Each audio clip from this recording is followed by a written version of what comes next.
Bismillahirrahmanirrahim. Assalamualaikum warahmatullahi wabarakatuh. Waalaikumsalam warahmatullahi wabarakatuh. Syukur alhamdulillah hari ini kita masih diberi nikmat sehat, nikmat Islam, nikmat iman. Mudah-mudahan kita semua selalu diberi rahmat, taufik serta hidayah dan hidayah Allah yang lebih berkah, lebih barokah dari yang kemarin. Kedua kalinya, mari kita bersama-sama menghaturkan sholawat dan salam kepada junjungan Nabi besar Muhammad Sallallahu Alaihi Wasallam. Semoga kita selalu mendapat syafaatnya. Bapak Ibu yang saya hormati, hari ini adalah hari yang sangat berbahagia untuk kita semuanya. Sebelum kita memulai acara ini, saya ucapkan dulu banyak-banyak terima kasih kepada semua Bapak Ibu guru, keluarga besar SD Negeri Sidoarjo yang sudah banyak mendukung teman kita, yaitu Ibu Tobiba, yang hari ini insya Allah akan melakukan presentasi atau yang disebut dengan apa Tobiba? Desiminasi untuk CGP angkatan ke-7. Terima kasih banyak dan kita semuanya akan mendukung Ibu Tobiba dan nantinya mudah-mudahan apa yang disampaikan oleh Ibu Tobiba di dalam desiminasi ini banyak guna dan manfaatnya dan akan membuat kita semuanya menjadi guru yang selalu bergerak.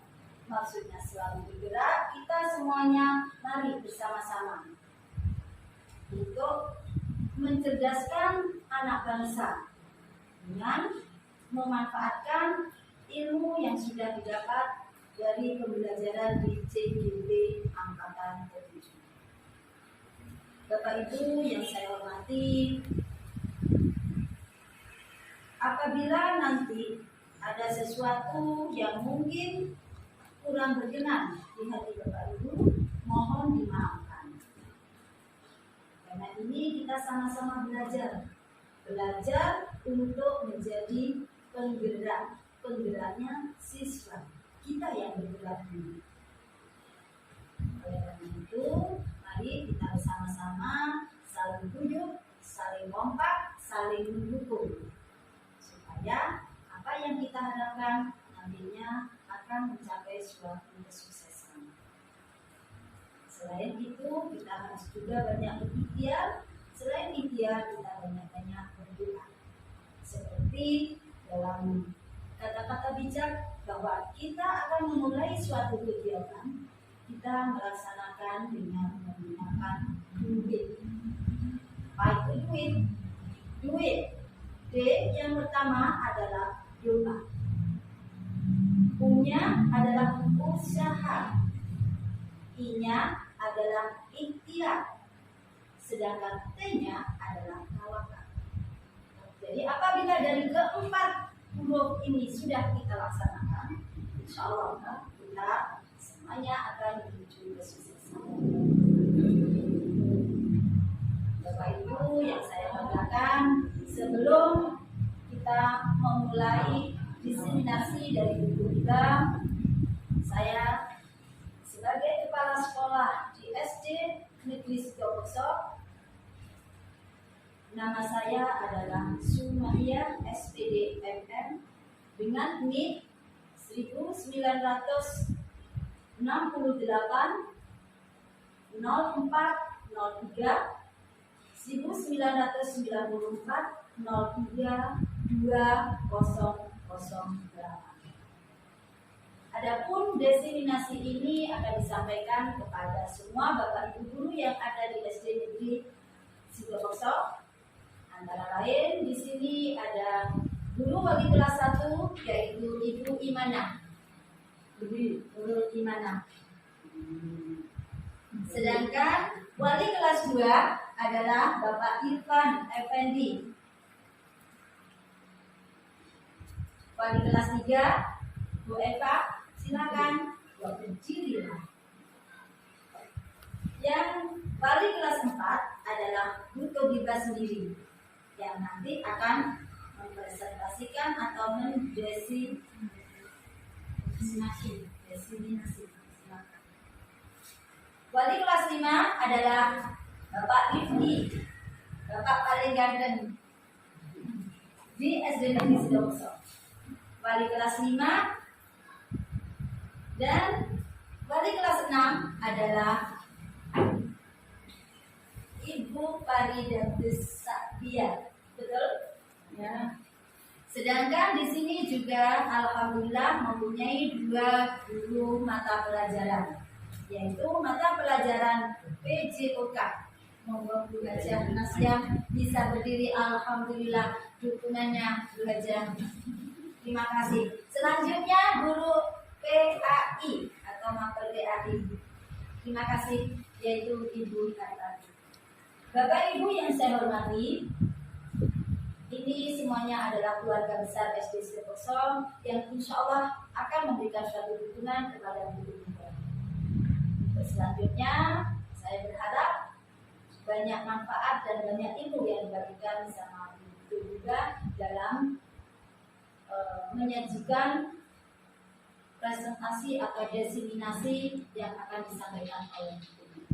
Selanjutnya, semoga acara ini berjalan dengan sukses. Mari kita bersama-sama membaca surat Al-Fatihah, di mana tujuannya untuk kesuksesan kita semuanya. Al-Fatihah.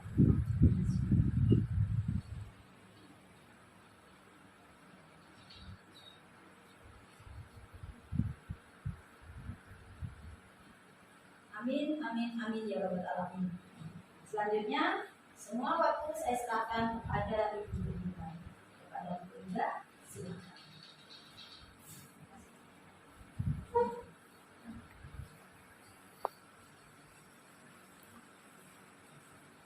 Assalamualaikum warahmatullahi wabarakatuh. Waalaikumsalam warahmatullahi wabarakatuh. Saya ucapkan terima kasih kepada guru kepala sekolah yang sudah memberikan kesempatan kepada saya untuk melakukan sosialisasi atau diseminasi pada modul 1.4 tentang budaya positif. Dan yang kedua, ucapan terima kasih kepada rekan-rekan yang sudah berkenan hadir pada kesempatan kali ini. Dan tak lupa pula puji syukur atas kehadiran Allah Maha Kuasa yang telah memberikan kesehatan kepada kita semua, sehingga kita dapat berkumpul di tempat yang insya Allah penuh barokah. Amin. Dan tak lupa pula salawat dan salam kita lakukan kepada junjungan kita Nabi Muhammad SAW yang telah membawa kita dari alam kegelapan menuju alam terang. Untuk pada kesempatan kali ini, adapun tujuannya yaitu saya akan melakukan diseminasi dengan harapan setelah semua rekan-rekan menerima informasi dari yang saya dapat dari program JGP Angkatan 7, teman-teman bisa tergerak, kemudian bergerak dan menggerakkan diri untuk melakukan kegiatan budaya positif ini. Budaya positif ini artinya semua tingkah laku yang dapat menunjukkan perilaku anak atau karakter yang kita harapkan, yaitu profil pelajar Pancasila. Tentunya sudah tidak asing lagi, sudah tahu semua apa itu profil pelajar Pancasila. Yang pertama itu beriman dan bertakwa kepada Tuhan Yang Maha Esa. Yang kedua itu berkebinekaan global, mandiri, gotong royong, kreatif, dan bernalar kritis. Itu yang kita harapkan. Ini adalah pembelajaran yang awal saya terima, yaitu tentang disiplin positif dan nilai-nilai kebajikan universal. Nah, sebelum ada namanya budaya positif, di dalam diri kita sebagai individu, sebenarnya dari awal, mungkin sudah zaman dahulu, itu mengibaratkan kalau kita itu sebagai guru itu untuk mengontrol murid. Sehingga kalau kita dapat mengontrol murid, apa yang kita sampaikan dapat tersampaikan. Maksudnya anaknya paham. Yang kedua, ilusi bahwa kritik dan membuat orang merasa bersalah dapat menguatkan karakter. Sehingga kalau kita menunjukkan, oh ini salah kamu, dia akan melakukan atau memperbaiki kesalahannya. Sebenarnya itu hanya sebagai ilusi. Yang ketiga, ilusi bahwa penguatan positif, efektif, dan bermanfaat. Yang keempat, ilusi bahwa orang dewasa memiliki hak untuk memaksa. Jadi kita sebagai guru memaksakan apapun kehendak kita kepada murid. Misalnya kalau dalam matematika, perkalian 2 kali 2, langsung kita patenkan 4. Dengan cara kita sendiri, misalnya 2 ditambah 2. Padahal dalam anak-anak itu ada cara sendiri. Nah, ini ada perubahan paradigma dari stimulus respon dan teori kontrol atau pilihan. Stimulus respon ini biasanya rangsangan kita, respon kita kepada anak. Anak itu diarahkan kita untuk mengubah orang agar berpandangan sama dengan kita. Jadi jawaban anak itu harus sesuai dengan keinginan kita. Tingkah laku anak harus sesuai dengan kita. Itu adalah salah. Yang kedua, perilaku buruk dilihat sebagai suatu kesalahan. Apabila anak sudah melakukan kesalahan, langsung kita menjudge bahwa itu adalah perilaku salah. Padahal belum tentu. Yang ketiga, orang lain bisa mengontrol saya. Jadi dalam artian anak itu atau kita itu dapat mengontrol anak tersebut. Kita mau arahkan ke kiri, anak itu ikut ke kiri, ke kanan ikut ke kanan. Terus yang kelima, pemaksaan ada pada saat bujukan gagal. Biasanya sebelum kita memaksa anak, kita bujuk dulu. Ayo jangan lakukan itu. Tapi anak tetap melakukan itu, baru kita paksa. Itu merupakan perilaku yang salah juga. Yang terakhir, model berpikir menang atau kalah. Kalau saya sudah mengontrol anak, berarti saya menang sebagai guru. Itu juga pikiran yang salah. Karena itu, ada seorang teori atau teori kontrol atau pilihan, ini yang harus kita lakukan. Yang pertama, kita harus berusaha memahami pandangan orang lain tentang dunia. Jadi, pendapat anak harus kita terima. Yang kedua, semua perilaku memiliki tujuan. Anak-anak berbuat salah, itu mesti ada tujuannya. Misalnya entah mereka ingin menunjukkan bahwa dia benar atau dia ingin mencari perhatian kita. Harus kita telusuri dulu. Yang ketiga, hanya Anda yang bisa mengontrol diri Anda. Jadi dalam pikiran kita, anak dalam memperbaiki kesalahan itu hanya anak itu sendiri, bukan dari pengaruh kita.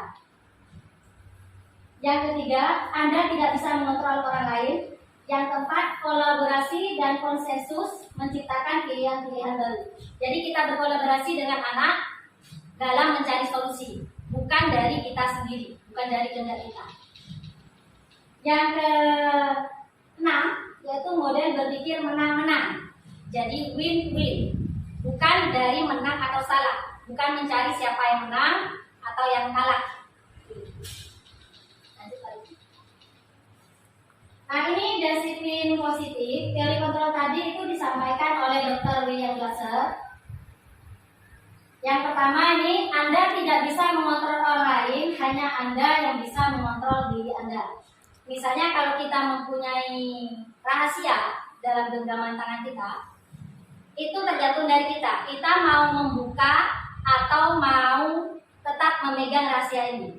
Kalau sekiranya itu penting, harus kita pegang erat. Meskipun maupun diancam bagaimanapun, harus kita tetap teguh. Nah, ini makna disiplin.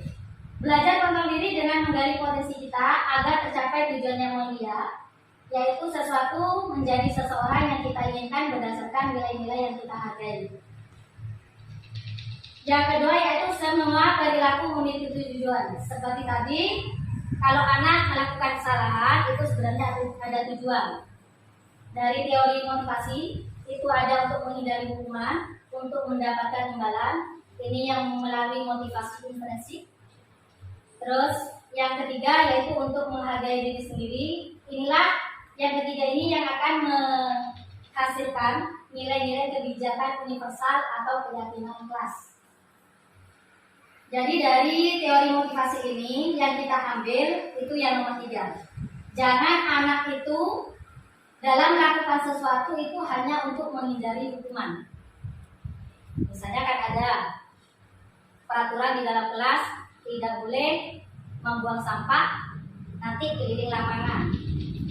Anak-anak tidak membuang sampah tapi bukan karena kesadaran diri, hanya untuk menghindari hukuman.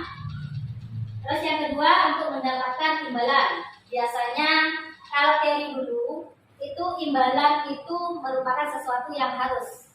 Misalnya anak kalau mendapat peringkat 1 itu mendapatkan hadiah. Kalau anak bisa menjawab, ayo siapa yang bisa menjawab, nanti ibu guru kasih permen. Nah itu di dalam teori ini tidak diperbolehkan. Boleh kalau dalam jangka pendek diperbolehkan, tapi kalau dalam jangka panjang tidak diperbolehkan karena nanti ada akibat yang fatal. Yang ketiga yaitu model berpikir menang-menang, kolaborasi dan konsensus menciptakan pilihan baru. Ini ada 5 posisi kontrol yang harus kita laksanakan sebagai guru. Ada yang tidak boleh dan ada yang boleh. Yang pertama sebagai penghukum, yang kedua pembuat rasa bersalah. Nah ini dari posisi kontrol ini akan tercipta ke anak untuk menghindari hukuman. Kalau yang ketiga sebagai teman dan pemantau, ini biasanya untuk mendapatkan imbalan. Kalau yang kelima itu sebagai manajer. Nah, inilah posisi yang harus kita miliki, yaitu sebagai manajer. Antara 3, 4, 5 ini boleh dilakukan. Kalau 1 sama 2 jangan dilakukan karena akan menyebabkan trauma pada anak. Dalam sebagai manajer itu ada langkah yaitu sebagai segitiga eksekusi, di mana dalam melakukannya itu perlu menstabilkan kesalahan, validasi kebutuhan, yang ketiga menanyakan keyakinan. Yang kelima, yang keempat, sebenarnya anak-anak dalam melakukan sesuatu itu ada 5 kebutuhan dasar manusia. Yang pertama yaitu bertahan hidup, penguasaan, kasih sayang dan rasa diterima, kesenangan dan kebebasan. Contohnya di sini kalau misalnya anak di rumah tidak mendapatkan sarapan, sedangkan temannya membawa makanan yang banyak, biasanya anak itu akan mengambil makanannya teman. Kita jangan langsung menyalahkan, kita telusuri dulu. Ini kira-kira kenapa? Ternyata anak ini ada di bertahan hidup, biar dia tidak kelaparan. Kalau yang untuk kesenangan, misalnya kita mengajarkan kepada anak-anak dengan cara kita sendiri. Ternyata anak itu tidak suka, dia suka bergerak. Dia akan membuat gaduh di dalam kelas. Kita telusuri, oh ternyata ini anaknya suka melakukan pembelajaran dengan cara berkelompok atau bagaimana. Kita harus telusuri dulu. Lanjut. Nah ini setelah kita melakukan budaya positif, ini adalah nilai-nilai kebajikan universal yang akan kita peroleh. Nilai kebajikan di sini yaitu sifat-sifat positif manusia yang merupakan tujuan mulia yang ingin dicapai setiap individu. Nah ini tadi sudah setiap perilaku atau perbuatan memiliki suatu tujuan. Tadi ada 5 kebutuhan dasar, itu tujuannya.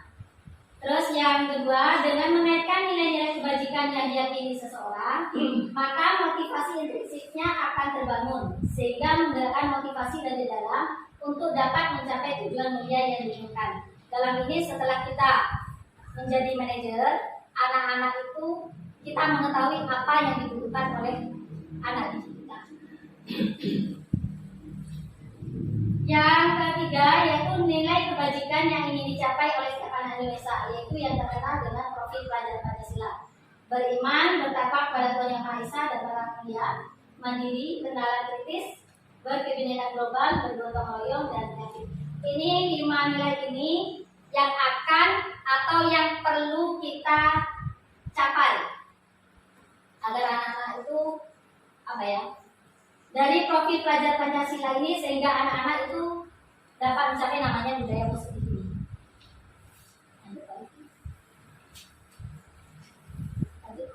Nah, ini adalah teori motivasi perilaku manusia yang tadi sudah saya jelaskan. Untuk menghindari ketidaknyamanan atau hukuman, apa yang akan terjadi apabila saya tidak melakukannya. Yang kedua, untuk mendapatkan imbalan dari orang lain. Yang ketiga, untuk menghargai diri sendiri. Nah, dari ini motivasi yang harus kita sarankan atau terapkan ke anak itu adalah yang ketiga, untuk menghargai diri sendiri, bukan untuk rasa takut atau mendapatkan imbalan. Ini adalah konsekuensi ya. Kalau dihukum karena penghargaan, kalau kita segala sesuatunya hanya ingin dihargai, ini penghargaannya akan menurunkan kualitas, penghargaan mematikan kreativitas, penghargaan mengurangi motivasi intrinsik. Dari jangka pendek dan jangka panjang, ini efek yang akan diterima oleh anak. Yang pertama, kalau secara jangka pendek dibolehkan, tapi kalau dalam jangka panjang, dia akan menggunakan, kalau misalnya kita ngasih penghargaan lagi-lagi anak-anak itu akan tergantung dari penghargaan itu, serta kehilangan motivasi dari dalam. Yang ketiga, jika mendapatkan penghargaan untuk melakukan sesuatu yang baik, maka selain kita senantiasa berharap mendapatkan penghargaan tersebut, kita pun menjadi tidak menyadari tindakan baik yang kita lakukan. Jadi anak-anak hanya melakukan sesuatu itu karena ingin mendapatkan entah permen, entah uang. Ini penghargaan tidak efektif. Hanya jika melakukan hal ini, maka Anda akan mendapatkan penghargaan yang diinginkan. Jika saya mengharapkan suatu penghargaan dan tidak mendapatkannya, maka akan menimbulkan kecewa kepada anak. Anak biasanya kan balapan yang selesai dulu mengerjakan, misalnya mendapatkan uang 5.000, dia akan berlomba-lomba. Bagi yang tidak bisa, itu akan menimbulkan rasa sakit hati atau kecil hati, tidak pede pada anak. Ini penghargaan juga akan merusak hubungan, mengakibatkan rasa iri, motivasi hanya sesaat untuk menyenangkan guru. Yang ketiga, menciptakan persaingan kelas. Jadi saingannya sudah tidak sehat, akan menimbulkan kegaduhan di dalam kelas. Nah, untuk menghindari itu, maka dalam modul ini kita diajarkan yaitu tentang restitusi. Itu proses menciptakan kondisi bagi murid untuk memperbaiki kesalahan mereka, sehingga mereka bisa kembali pada kelompok mereka dengan karakter yang lebih baik. Nah, dalam restitusi ini memerlukan kolaboratif antara yang berbuat salah dengan gurunya. Kita tanyakan dulu. Ini nanti ada teorinya tentang segitiga restitusi, bagaimana caranya. Nah, ini perbedaan hukuman, disiplin dari konsekuensi sama restitusi. Kalau hukuman itu sesuatu yang menyakitkan harus terjadi, entah dari fisik atau maupun dari mental. Terus tidak nyaman untuk murid atau anak untuk jangka panjang. Biasanya ada trauma. Nanti kalau sudah, oh itu guru saya yang killer saya pernah dipukul, itu akan melekat di pikiran anak-anak. Terus yang ketiga, korban mendapatkan keadilan. Murid atau anak akan tersakiti. Perilaku pasif agresif meningkat. Sistem tidak akan berjalan bila murid tidak takut. Karena sudah sering dihukum, maka anak-anak sudah tidak ada rasa jerak. Yang berlaku hanya pada sebuah institusi, tidak berlaku pada kehidupan nyata. Hanya berlaku di sekolah. Kalau di luar, mereka biasanya kalau sering dihukum akan lebih merajalela. Seperti kalau di rumah kita bersikap keras kepada anak, biasanya kalau di rumah itu diam, di luar anak-anak lebih fatal biasanya. Terus peraturannya adalah kamu harus, nah ini kata-katanya, kamu harus begini, harus begitu. Jadi guru sebagai pengontrol. Yang terakhir, murid atau anak membenci peraturan. Jadi segala aturan mereka akan melanggar. Nah ini yang konsekuensi. Ini adalah sesuatu yang harus terjadi. Misalnya, ini anak sudah paham Tapi ini kalau konsekuensi biasanya dari guru, bukan dari kesepakatan guru dengan murid. Kalau konsekuensi. Yang ketiga, ini ya, tidak nyaman untuk murid atau anak untuk jaga waktu bedek. Ini adalah efeknya ya. Korban bisa diabaikan, murid atau anak dibuat tidak nyaman, penguatan hanya bertahan dalam jangka waktu pendek, memerlukan monitoring dan supervisi terus-menerus dari guru, membantu penerapan mengikuti peraturan dalam masyarakat. Nah ini kata-katanya, apa peraturannya? Mampukah kamu melakukannya? Terima kasih. Yang terakhir, murid atau anak menghormati peraturan. Konsekuensi sebenarnya bagus, cuma lebih bagusnya lagi ke restitusi. Restitusi ini merupakan pilihan, jadi anak bisa memilih hukumannya apa. Biasanya sebelum melaksanakan pembelajaran, kita adakan kesepakatan kelas. Dalam kesepakatan kelas, anak-anak suruh menulis kira-kira apa yang akan dilakukan di dalam kelas agar pembelajaran itu dapat nyaman dari siswa, bukan dari guru. Yang kedua, menguatkan untuk murid atau anak dalam jangka waktu wajar. Korban mendapatkan ganti, murid atau anak mendapatkan penguatan, masalah terpecahkan, murid belajar bertanggung jawab untuk perilakunya, fokus pada pemecahan masalah dalam jangka waktu panjang. Nah ini biasanya kata-kata yang dipakai, apa yang kamu yakini, apa yang bisa kamu lakukan. Misalnya ada anak yang sedang berkelahi, kita panggil, misal 2 orang kita panggil, jangan langsung kita hukum, berdiri, langsung dipukul pakai penggaris, itu tidak boleh.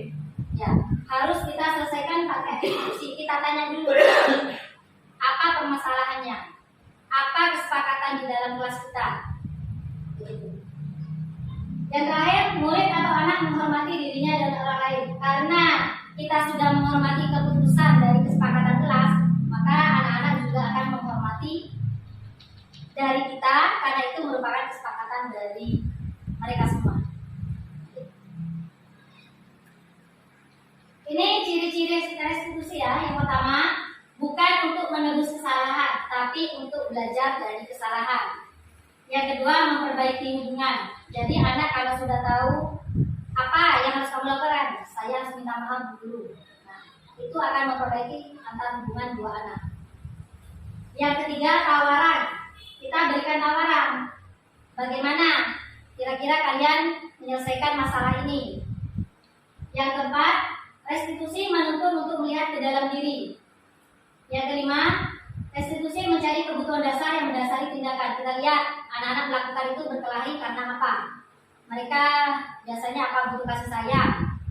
Kita bisa lihat dari sana semua. Yang keenam, restitusi adalah cara yang paling baik. Ketujuh, restitusi fokus pada karakter bukan tindakan. Kedelapan, restitusi fokus pada solusi. Kalau yang 9, restitusi memberikan murid yang berbuat salah pada kelompoknya. Jadi kita tidak menjat anak itu salah.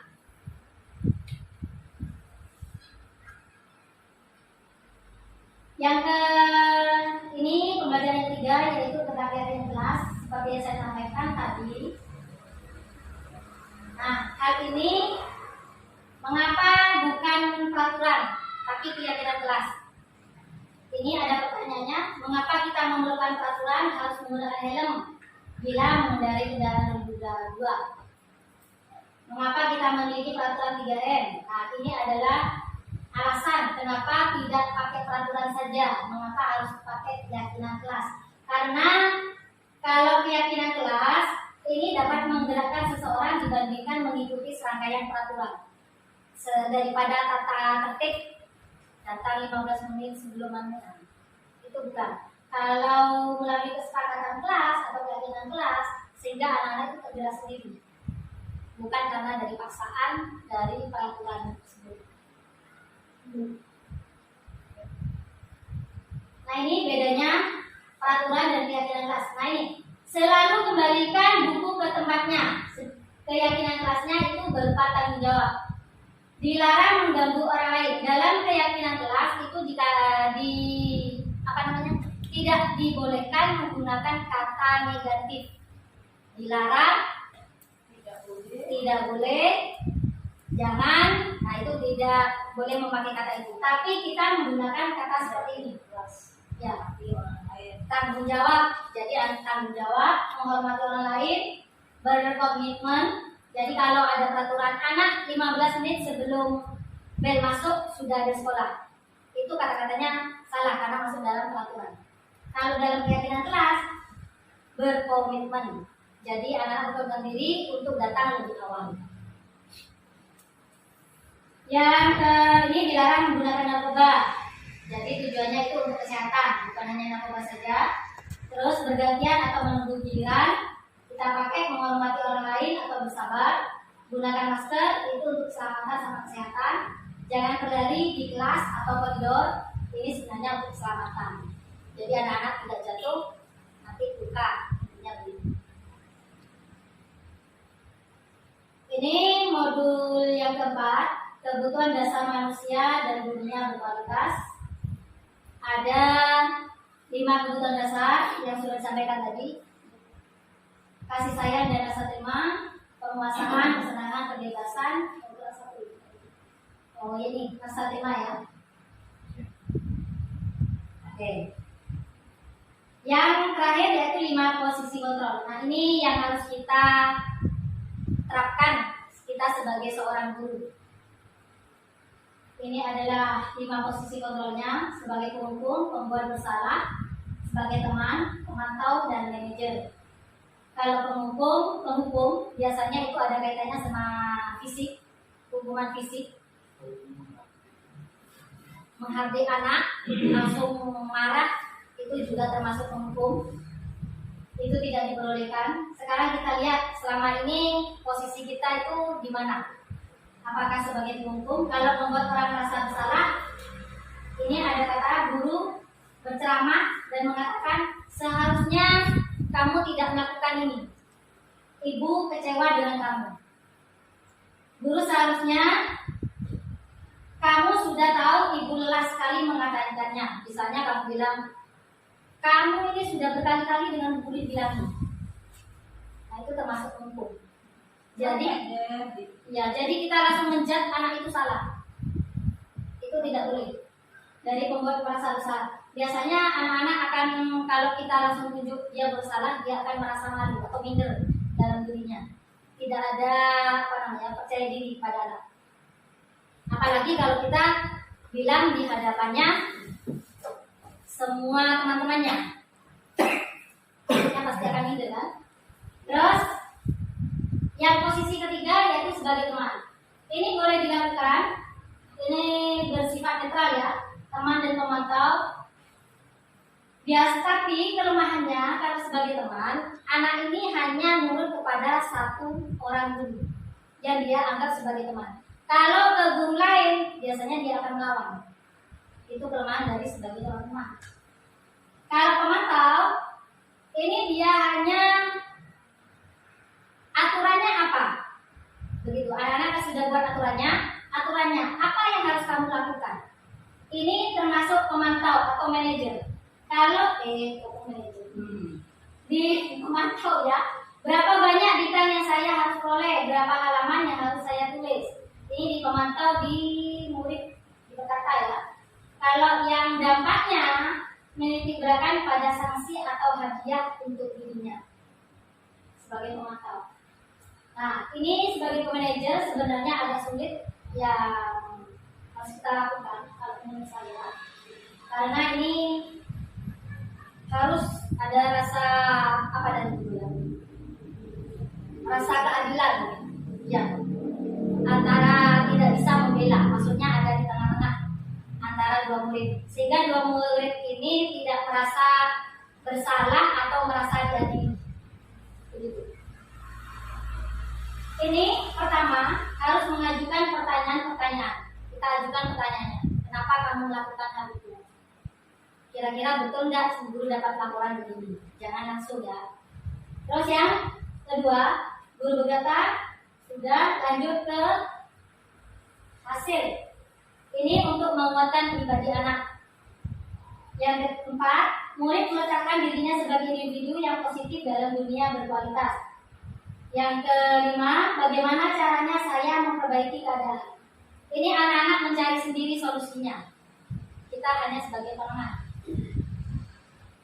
Yang terakhir, ini mengevaluasi diri, bagaimana cara untuk memperbaiki diri anak sendiri.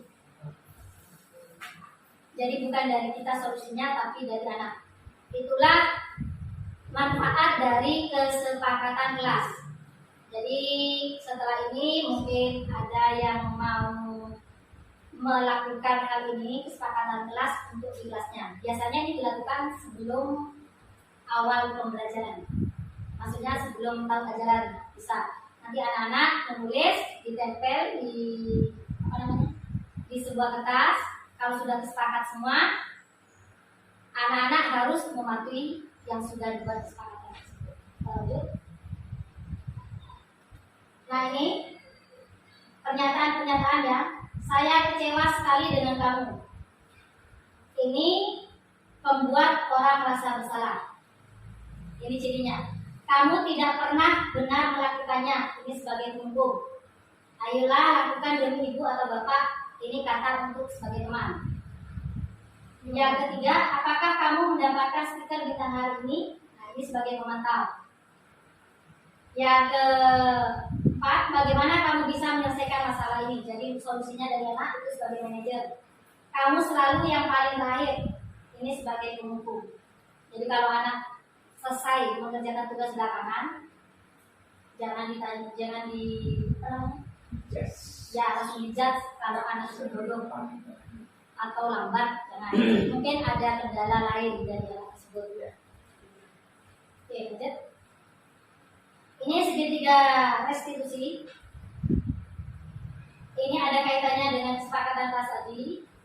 Oh maaf, bukan kesepakatan kelas. Ini tentang penyelesaian masalah pada anak. Yang pertama, kita menstabilkan identitas. Jadi tanyakan kepada anak-anak yang mendapatkan masalah, misalnya berkelahi, kenapa kok berkelahi.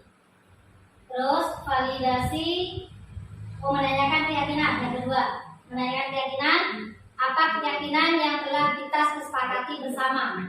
Itu tanyakan kepada anak-anak, mereka sudah paham atau belum. Terus validasi kebutuhan. Ini biasanya alasan mereka melakukan hal tersebut. Setelah itu kita bersama-sama, bukan saya, bukan guru yang mencari solusinya, tapi dari murid. Baru kita, oke, sekarang laksanakan apa yang ingin kamu lakukan. Lanjut. Ini dari yang stabilkan identitas untuk membuat anak yang merasa gagal karena bersalah menjadi positif terhadap dirinya. Ini kata-katanya. Berbuat salah itu hal yang manusiawi, tidak ada manusia yang sempurna. Bapak atau ibu juga bersalah. Jadi sebagai penguatan kepada anak. Lanjut. Yang ini validasi kebutuhan. Ini membantu murid mengenali basic atau kebutuhan dasarnya yang ingin dipenuhi ketika melakukan kesalahan tersebut. Seperti berkata, kamu bisa saja kan melakukan hal yang lebih buruk, tapi kamu tidak melakukannya. Kamu pasti punya alasan mengapa melakukannya. Jadi kita tanyakan, kenapa anak ini melakukan hal ini? Baru kita mengetahui apa yang harus dilakukan. Lanjut. Yang ini adalah menanyakan keyakinan. Setelah kita membuat keyakinan kelas, kita sepakat, kita tanyakan, apakah anak-anak sudah paham keyakinan kelas yang telah dibuat? Nilai universal apa yang telah kita sepakati? Kelas ideal itu seperti apa? Itu, terima kasih. Ini adalah tentang budaya positif yang saya dapat dari materi modul 1 CGP Angkatan 7 sesuai dengan motto kami sebagai CGP, yaitu tergerak, bergerak, dan menggerakkan. Jadi saya berharap teman-teman dari informasi ini dapat tergerak hatinya untuk melakukan tersebut. Setelah itu bergerak, kita action. Yang terakhir adalah menggerakkan, artinya kita menularkan kepada rekan-rekan yang lain. Itu tadi pemaparan dari saya. Mungkin ada tanggapan dari teman-teman ataupun berupa pertanyaan. Saya saya persilakan. Saya kasih waktu mungkin 5 menit dan cukup 3 pertanyaan. Monggo silakan. Ada 3 termin, 3 pertanyaan, 3 1 pertanyaan. termin dari 3 gitu. Ya. 1 termin aja. Ya, oke, 1 termin langsung. Oke, untuk termin 1 mungkin saya bisa bantu. Siapa yang mau bertanya dulu? Saya Mas Baji. Diki. Oke, untuk silakan. Terima kasih atas waktu yang diberikan.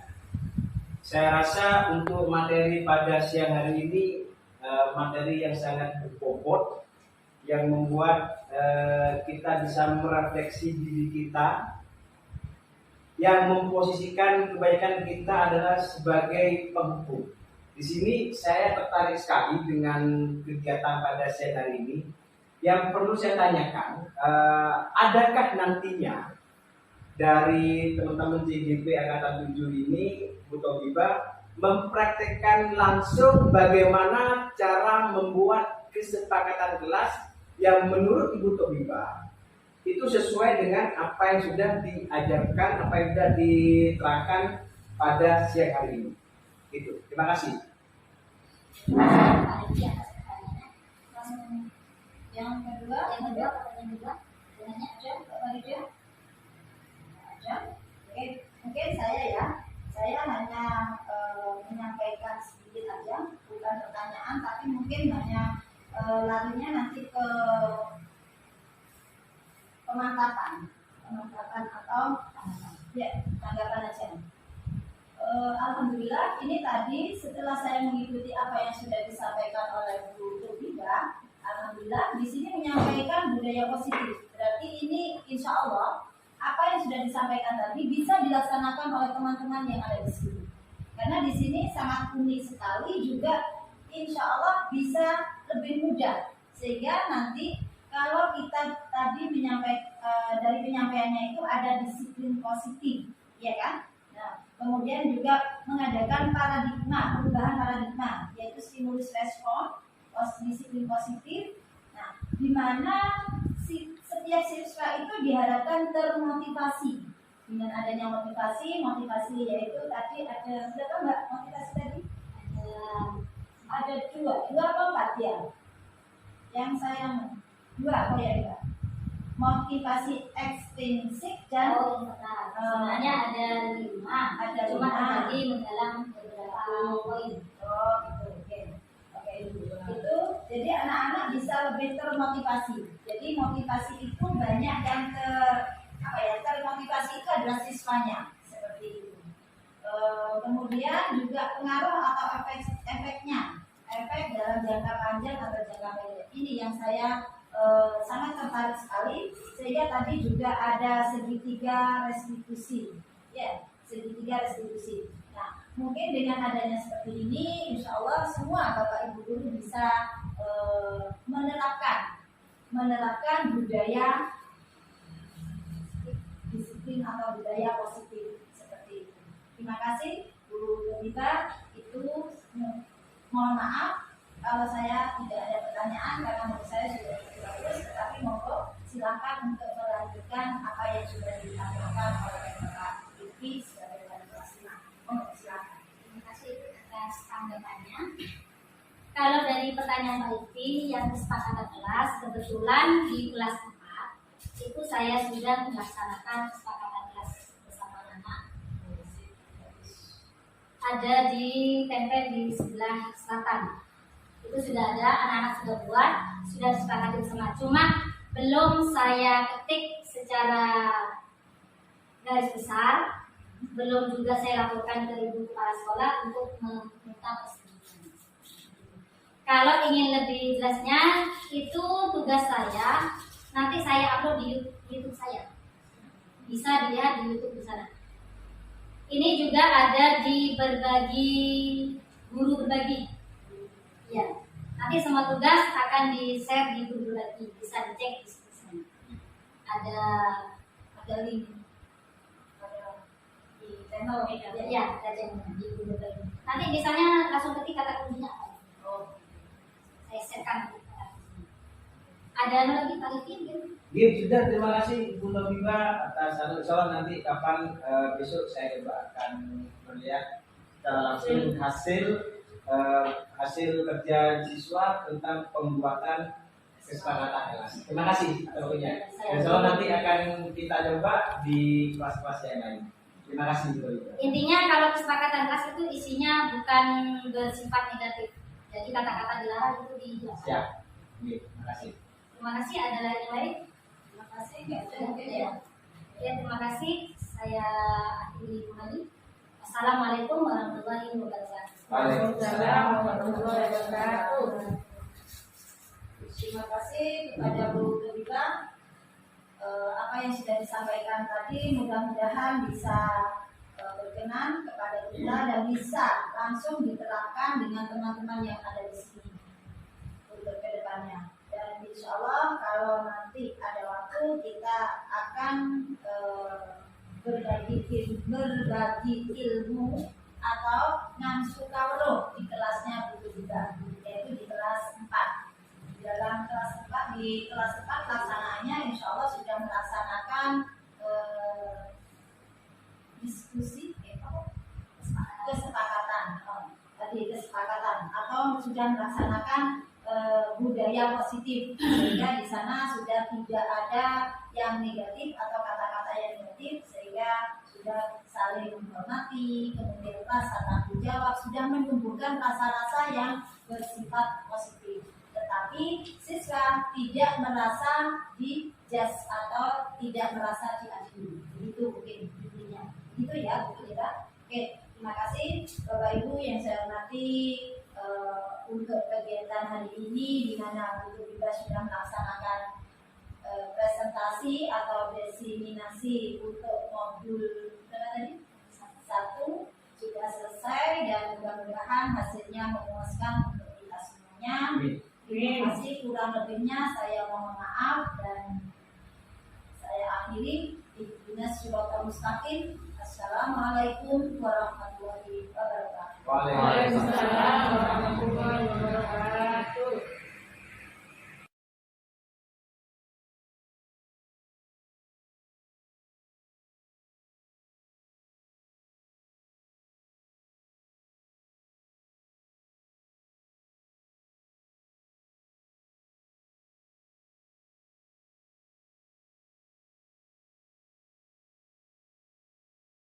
Bismillahirrahmanirrahim. Assalamualaikum warahmatullahi wabarakatuh. Perkenalkan, nama saya Rifki Ahmad Yani. Di sini saya selaku wali kelas 5. Alhamdulillah kegiatan pada siang hari ini berjalan sangat lancar, bermanfaat dan juga berbobot sekali. Terima kasih kepada Ibu Tubiba selaku calon guru penggerak angkatan 7 yang telah menularkan ilmunya kepada kita semua. Di sini untuk materi pada siang hari ini menurut saya sangat bermanfaat sekali. Bermanfaat bagi saya pribadi, bagi saya selaku guru di kelas 5.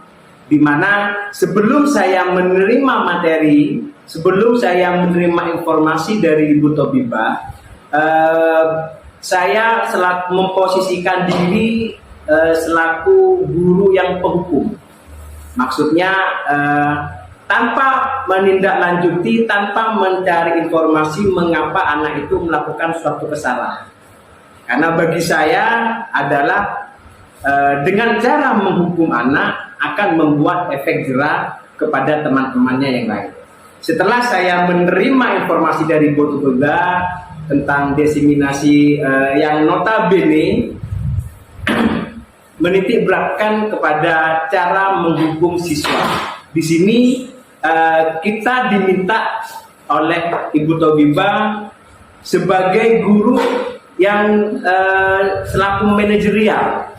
Jadi manajerial di sini anak-anak yang membuat keputusan, anak-anak yang mengeksekusi, kita hanya mengamini saja. Suatu contoh, anak-anak yang membuat keputusan kelas, anak-anak yang membuat kesepakatan kelas. Di sana di mana kesepakatan kelas itu berisi tentang bagaimana cara anak bisa berbuat lebih baik di dalam kelas. Jadi kita selaku manajerial selalu mengamini anak-anak itu melakukan sesuatu seperti itu. Dan saya rasa banyak sekali manfaat-manfaat yang saya dapat pada kegiatan di siang hari ini. Saya rasa itu testimoni dari saya, dan saya berharap kepada Ibu Tobibah agar menularkan kembali ilmu-ilmu yang sudah didapatkan di calon guru penggerak yang lainnya. Saya rasa ilmu ini adalah ilmu yang langka dan banyak sekali perubahan-perubahan yang harus kita lakukan di dalam kelas. Saya akhiri. Billahi taufiq wal hidayah, wa ridha wal inayah. Wassalamualaikum warahmatullahi wabarakatuh. Bismillahirrahmanirrahim. Assalamualaikum warahmatullahi wabarakatuh. Syukur alhamdulillah hari ini kita masih diberi nasihat, minat Islam, minat iman, sehingga kita bisa mengadakan suatu kegiatan yang insya Allah dengan penuh berkah barokah atas izin Allah. Amin. Dan hari kita selalu, khususnya pada diri saya sendiri, selalu mengaturkan sholawat dan salam kepada junjungan Nabi Muhammad SAW. Semoga selalu mendapatkan syafaatnya. Perkenalkan, saya di sini sebagai Kepala Sekolah SD Negeri Sidoarjo. Nama saya Sumaiyah, SPD MM. Dalam kegiatan hari ini saya akan memberikan testimoni kepada Ibu Tobibah yang masuk dalam CGP angkatan ke-7. Di mana kemarin alhamdulillah Ibu Tobibah sudah melaksanakan atau mempresentasikan atau designasi tentang budaya disiplin. Dengan apa yang disampaikan oleh Ibu Tobibah, alhamdulillah, terima kasih, sudah cukup bagus, cukup baik. Mudah-mudahan kedepannya bisa ditingkatkan lagi, lebih baik lagi dari yang hari ini atau yang disampaikan di designasi pertama ini. Adapun yang disampaikan kemarin banyak beberapa hal yang bisa kita ambil bersama-sama guna dan manfaatnya. Di antaranya ada tentang kedisiplinan, kemudian rasa tanggung jawab, dan juga cara atau merubah mindset kita, bagaimana supaya tidak memberikan hukuman kepada siswa atau anak yang mengalami suatu melakukan kesalahan, tetapi kita bisa berdiskusi atau berkomunikasi dengan anak dengan mengadakan kesepakatan sebelum pembelajaran dimulai ataupun sebelum melakukan kegiatan apapun di dalam kelas, yaitu bahwa semuanya diharapkan untuk bisa membuat kesepakatan bersama sehingga akan menunjukkan rasa tanggung jawab kepada siswa juga kepada bapak ibu gurunya, sehingga kita bisa semuanya bergerak, semuanya melakukan perubahan, mengubah mindset kita dari yang mungkin kurang pas atau kurang bisa membuat anak-anak bangsa menjadi lebih cerdas, lebih santun, lebih kedepannya menjadi anak-anak yang soleh dan soleh. Saya ucapkan banyak-banyak terima kasih kepada Bu Tobibah yang sudah berbagi ilmu, yang sudah menyampaikan apa yang kemarin sudah disampaikan, yaitu dalam budaya disiplin. Mudah-mudahan nanti kedepannya bisa dilakukan pada semua Bapak Ibu guru yang ada di sekolah ini, yaitu keluarga besar SD Negeri Situ. Karena banyak sekali perubahan-perubahan yang harus kita lakukan. Dengan adanya calon guru penggerak ini bisa menularkan ilmunya sehingga kita semua, Bapak Ibu guru termasuk saya sebagai kepala sekolah yang ada di sini bisa melaksanakan perubahan dengan melakukan apa yang sudah diberikan atau ilmu yang sudah disampaikan kepada kita bersama-sama. Semoga kedepannya nanti bisa membuahkan hasil yang seperti kita inginkan bersama-sama, yaitu mencerdaskan anak bangsa dengan melaksanakan P5. Kurang lebihnya saya mohon maaf, hanya itu yang bisa saya sampaikan kepada juga yang melaksanakan desiminasi. Untuk selanjutnya tetap semangat, tetap berikhtiar, dan mudah-mudahan sukses selalu untuk kita khususnya dan untuk kita semua. Terima kasih. Saya akhiri. Ihdinas siratal mustaqim. Assalamualaikum warahmatullahi wabarakatuh.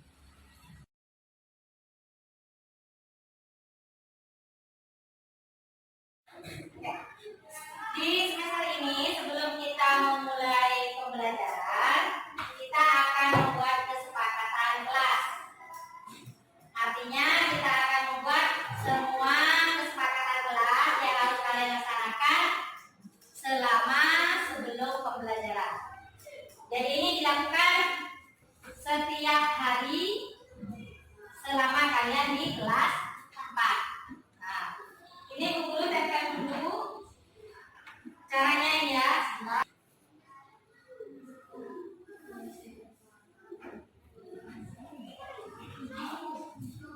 Kalian di sini tuliskan apa yang ingin kalian di kelas ini. Aman, nyaman, dan pembelajaran dapat berjalan dengan lancar. Tuliskan satu saja. Masing-masing anak satu kesepakatan kelas. Selesai langsung tempel di situ. Nah, setelah selesai, nanti kita pilih mana yang akan kita pakai untuk kesepakatan kelas. Ada yang mau menanyakan? Nah, sudah paham? Nah, oke. Ini buku kasih kertas. Kalian bagikan ke setiap kelompoknya ya. Satu orang.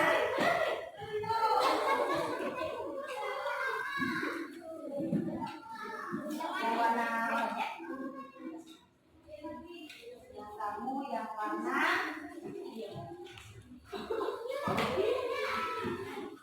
yang warna ini kasih sama-sama. Oke, di situ kalian tulis ya. Ya, satu anak satu. Di sini kalian tulis kesepakatan kelasnya apa yang ingin kalian tulis. Yang selesai langsung tempel di situ. Sudah paham? Kalau paham silakan ditulis. Anak satu kasihkan ke temannya satu. Kayak ibu.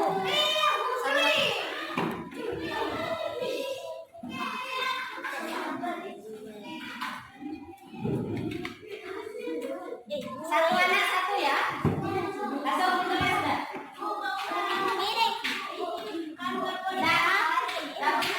Oh iya.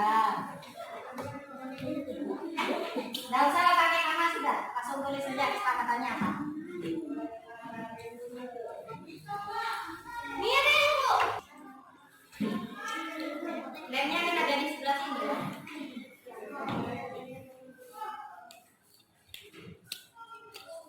Pakai pulpen ya, jangan pakai pensil biar kelihatan.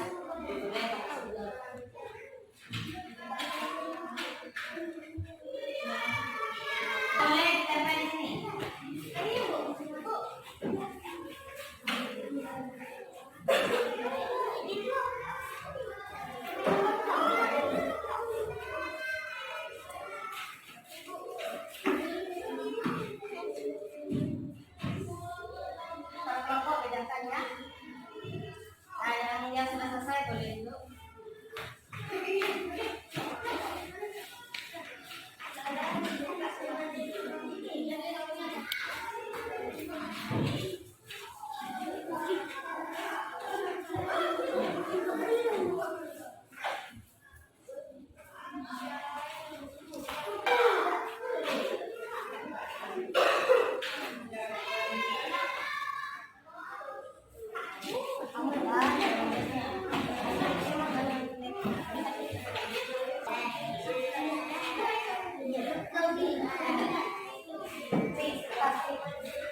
Ada yang belum?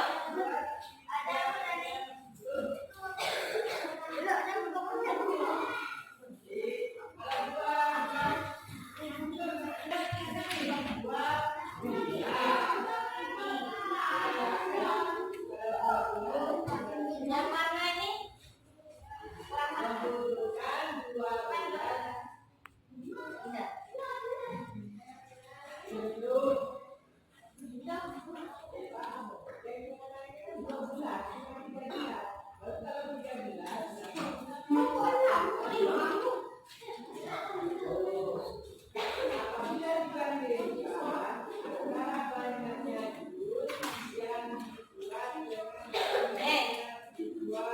Sudah semua? Kalau sudah, coba sekarang guru minta yang kelompoknya ini maju ke depan. Satu orang saja. Satu orang saja yang warna pink. Silakan. Pink. Ini kelompok kan?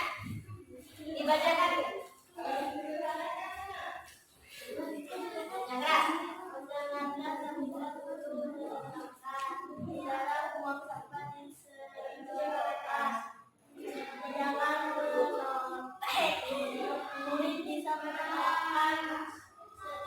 Menjelaskan yang diberikan oleh guru, upayakan agar setiap murid tidak berbicara sendiri di dalam buka sepatu.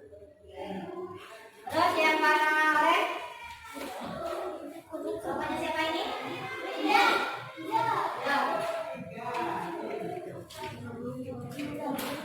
Baca.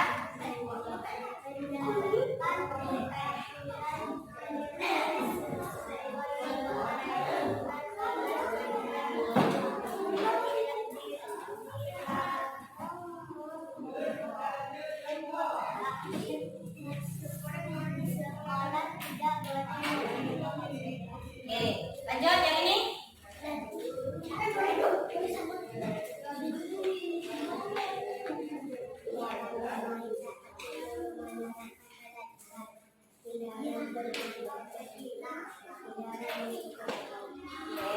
Lanjut.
dengan hati ikhlas, dengan hati lapang.